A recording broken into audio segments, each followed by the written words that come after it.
Welcome to the fifth episode on leadership and people management. In this episode, we are going to be talking about the subject of coaching.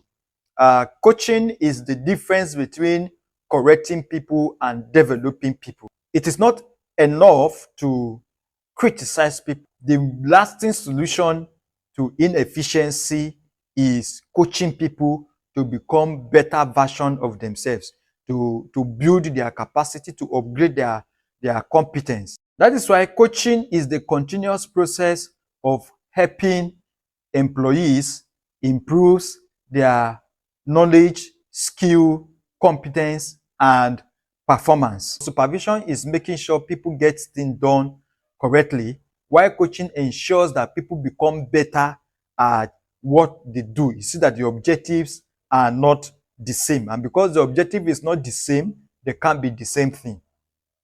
So if you are only supervising people and you are not coaching them, you are not helping them become better in their capacity, you are not helping them become better in their skill, you are not helping them become better with their knowledge, it will become difficult for you to ensure that they become also better with their performance. So you then resort to what? To micromanaging people. It therefore suffices to say that while supervision focuses on today's work, making sure today's work get done properly, coaching is focused on future performance. How does this person get better so I won't have to invest so much in supervision next time? Next is that supervision ensures compliance, while coaching develops the capability of the employee. Lastly, while supervision monitors tasks, coaching builds confidence in your employees. How do you know when to coach and when should you coach your people? Number one is poor performance. When somebody's performance is poor, that person needs coaching. Number two is new responsibilities. When you assign new responsibility to an employee, that person needs coaching, especially responsibility that the person haven't done before. Next is career development. As a manager, you are going to always be in that position when you have to decide who to move up, when to move people up. When that time comes and you want to be able to help people to move up the ladder, handle more responsibilities, coaching becomes essential at that point. Fourth is when you identify high potential employees. When you realize that some of your employees have high potential but limited capacity and limited knowledge, then it is time to provide coaching to those set of employees. Lastly is skill gap. When you identify that there is a gap in the skill of your people, then it is time to provide coaching. How do you even start coaching? When do you know if you are coaching? Coaching, is this something that just happens? Definitely it's not something that just happens. Is if you are thinking that you are naturally coaching your people, you are likely making a mistake.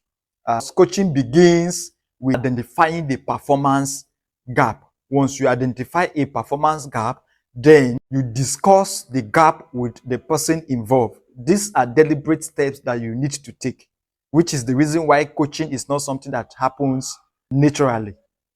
Then asking questions instead of giving all the answers. Of course, as the manager, you're going to have all the answers, but you need to resist the tendency to provide all the answers, because coaching is not necessarily about provision of information. It's about helping the person assimilate the information. And sometimes the best way to help people assimilate information is to extract it from them.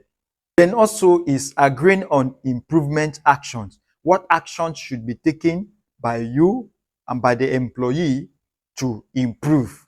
Next, and lastly, is providing feedback and support. You need to follow up, you need to provide feedback, and you also need to provide support the person in every way possible to ensure that the person is truly becoming better. If you have an improvement plan, an improvement action, those actions should be taken. If it means warrant the person taking a course, if it warrants the person going for further training, those are things that you can support the person to do to ensure that the person get better at their job. Few mistakes that you should avoid when you are trying to coach people. Very prominent is talking more than listening. As a coach, you need to listen more. So you need to listen to the expressions that are not done in words, to the actions and to the inactions. So you are not just listening to the expression in words, you also listening to the expression in signs. Next mistake you must avoid is solving every problem for the employee. As a coach, your job is not to go and help the person solve all the problems. No, your job is to empower the person to solve the problem. So you need to overcome the tendency to want to help the person solve every problem, because that is not coaching. Next is focusing only on mistakes. It's not about helping the person improve on his mistakes. It's about capacity. So the issue goes deeper than whatever mistake that have been made. A mistake is made as a result of lack of capacity. So as a coach or when coaching, your goal, your focus is on capacity. The last mistake I will mention here is failing to follow up. You cannot avoid not to follow up on those you are trying to coach. In summary, I'm saying that you need to listen actively, encourage your people to learn, give honest feedback, show some level of patience, and build confidence in your people. Thank you very much for watching this video. Drop your thoughts in the comment section, and don't forget to like, share, and subscribe to our channel. I will see you in the next episode of this series.